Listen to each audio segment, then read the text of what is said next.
Hi friends, അനുജുവാന ഫ്ലോവിന്റെ പുതിയ വീഡിയോയിലേക്ക് സ്വാഗതം. ഇന്ന് ഞങ്ങൾ എന്താ ജുവാൻ നമ്മൾ കഴിക്കാൻ പോണേ? ചക്ക. നല്ല അടിപൊളി ഒരു തേൻ പിരിക്കല്ലേ. ഈ വർഷത്തെ ആദ്യത്തെ ചക്കതീറ്റയാണ് കേട്ടോ. അതിന്റെ കളറ് കണ്ടിട്ട് അതെ, അടിപൊളി. ഇങ്ങനെ ഇതുണ്ടോ, ഇങ്ങനെ പൊളിച്ചിങ്ങനെ എടുക്കണം കണ്ടാ. ഇതുണ്ടോ, ഇങ്ങനെ കണ്ടോ? ജുവയുടെ വായില് കപ്പലൊടിക്കാനുള്ള വെള്ളമുണ്ട് കേട്ടോ. ഉണ്ടോ?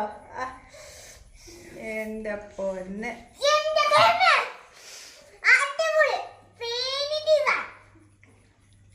സൂപ്പർ മധുരം അല്ലേ? ചക്കയിൽ